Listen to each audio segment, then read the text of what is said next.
श्री कीलक स्रोत। चंडिका देवी को नमस्कार है। श्री मार्कंडेय जी बोले, विशुद्ध ज्ञान ही जिनका शरीर है, तीनों वेद ही जिनके दिव्य नेत्र हैं, जो कल्याण प्राप्ति के हेतु तथा अपने मस्तक पर अर्ध चंद्र का मुकुट धारण करते हैं, उन भगवान शिव को नमस्कार है। मंत्रों की सिद्धि में विघ्न उपस्थित करने वाले साप रूपी कीलक का जो निवारण करने वाला है, उस सप्तसती स्रोत को संपूर्ण रूप से जानना चाहिए। यद्यपि सप्तसती के अतिरिक्त अन्य मंत्रों के जप से भी जो निरंतर लगा रहता है, वह भी कल्याण का भागी होता है। उसके भी उच्चाटन आदि कर्म सिद्ध होते हैं तथा उसे भी समस्त दुर्लभ वस्तुओं की प्राप्ति हो जाती है। तदपि जो अन्य मंत्रों का जप ना करके केवल इस सप्तसती नामक स्रोत से ही देवी की स्तुति करते हैं, उन्हें स्तुति मात्र से ही देवी सिद्ध हो जाती हैं। उन्हें अपने कार्य की सिद्धि के लिए मंत्र, औषधि तथा अन्य किसी साधन के उपयोग की आवश्यकता नहीं रहती। बिना जप के ही उनके उच्चाटन आदि समस्त अभिचारित कर्म सिद्ध हो जाते हैं। इतना ही नहीं, उनकी संपूर्ण अभीष्ट वस्तुएं भी सिद्ध होती हैं। लोगों के मन में ये शंका थी कि जब केवल सप्तसती की उपासना से अथवा सप्तसती को छोड़कर अन्य मंत्रों की उपासना से ही समान रूप से सब कार्य सिद्ध होते हैं, तब उनमें श्रेष्ठ कौन सा साधन है। इस पर भगवान शिव ने अपने पास आए हुए जिज्ञासुओं को बताया, ये सप्तसती नामक संपूर्ण स्रोत ही सर्वश्रेष्ठ एवं सुखदायी है।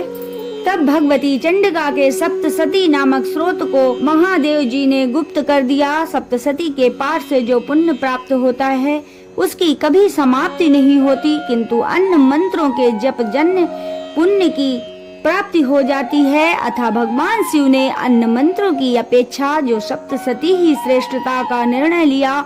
अन्य मंत्रों का जप करने वाला पुरुष भी यदि सप्तसती के स्रोत और जप का अनुष्ठान कर ले, तो वह भी पूर्ण रूप से ही कल्याण का भागी होता है। इसमें तनिक भी संदेह नहीं है। जो साधक कृष्ण पक्ष की चतुर्दशी तथा अष्टमी को एकाग्रचित होकर भगवती की सेवा में अपना सर्वस्व समर्पित कर देता है और फिर उसे प्रसाद रूप में ग्रहण करता है, उसी पर भगवती प्रसन्न होती हैं, अन्यथा उसकी प्रसन्नता नहीं प्राप्त होती। इस पर सिद्धि के प्रतिबंधक रूप कीलन के द्वारा महादेव जी ने इस स्रोत को कीलित कर रखा है। जो ऊपर बताई गई विधि से निष्कीलक करके इस सप्तसती स्रोत का प्रतिदिन स्पष्ट उच्चारण पूर्वक पाठ करता है, वह मनुष्य सिद्ध हो जाता है, वही देवी का पार्षद होता है और वही गंधर्व भी होता है। सर्वत्र विचरते रहते पर भी इस संसार में उसे कहीं भी भय नहीं होता। वह अकाल मृत्यु के वश में नहीं पड़ता तथा देह त्यागने के बाद मोक्ष को प्राप्त होता है। अतः कीलन को जानकर उसका परिहार करके ही सप्तसती का पाठ आरंभ करना चाहिए। जो ऐसा नहीं करता उसका नाश हो जाता है।